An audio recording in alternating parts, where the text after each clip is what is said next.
भगवान मानने हो तुम? वो इंसान का पैदा हुआ था ना, वो दशरथ का पुत्र था। सीता को उन्होंने बेचारी को अग्नि परीक्षा के लिए तैयार कर दिया। आप बताइए अपनी बीवी पे जिसने शक किया हो है कि तू वहाँ रावण के पास रह के आई है, तुझे अपने उसका सत्य का रूप देना होगा, समझ रहे हो ना? तब वो राम की बात कर रहे हो। ऋषि को उसने मारा, बाली को उसने मारा, राम ने मारा था ना बाली को, छिपका जो मारा था। पर राम के जितने भी कर्तव्य कार्य थे तो वो भगवान के काम थोड़ी थे। हरियाणा में पुराने समय में एक कहावत होती थी, कुछ भी काम करना होता था तो लोग यही कहते थे, ले भाई राम का नाम और हो जा शुरू, और वो काम करने लग जाते थे। अब वो राम किसको कहते थे वो तो आप खुद समझिए। कोई कहता कि नीली छतरी वाला, कोई कुछ कहता उसको, कोई कहता ऊपर वाला, तो वो राम था और भगवान को ही राम कहा जाता था। और आपने आज भी देखा होगा हरियाणा में अगर कोई दो व्यक्ति भी आपस में मिलते हैं तो वो राम राम जरूर करते हैं, और ये एक परंपरा आ रही है काफी पुराने समय से।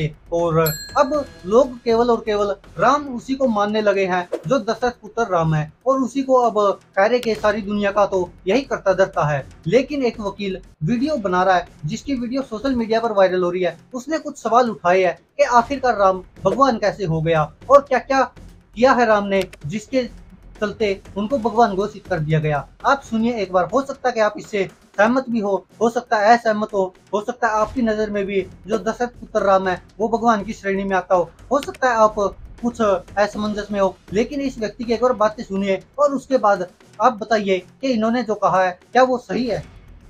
राम को भगवान मानने हो तुम? कैसे? हाँ, किसने माना राम को भगवान?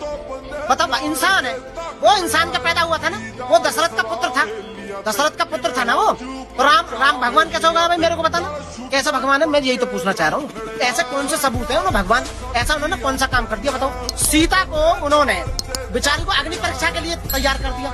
आप बताइए अपनी बीवी पे जिसने शक किया हो है कि तू वहाँ रावण के पास रह के आई है, तुझे अपने उसका सत्य का रूप देना होगा, समझ रहे हो ना? तब वो राम की बात कर रहे हो। ऋषि को उसने मारा, बाली को उसने मारा, राम ने मारा था ना बाली को, छिपका जो मारा था। पर राम के जितने भी कर्तव्य कार्य थे तो वो भगवान के काम थोड़ी थे। और फिर दूसरा नंबर मेरी समझ में ना आवे, पूरा कुनवा ने भगवान का ठेका ले रखा। दशरथ भी भगवान, राम भी भगवान, शत्रुघ्न भी भगवान, लक्ष्मण भी भगवान, सीता भी भगवान, पूरा खानदान ही भगवान है। कोई बचेगा बिना भगवान के ना? बताओ ना तुम। भगवान एक हो गए कि पूरा खानदान का खानदान भगवान? मतलब वो भी, मतलब राम भी भगवान, बाकी बहू भी भगवान, बाकी बाप भी भगवान, बाकी भैया भगवान, सारे भगवान ही है। मतलब पूरा खानदान ही भगवान होगा। परिवारवाद चल रहा है तो बीजेपी नु का परिवारवाद नहीं होना चाहिए देश में।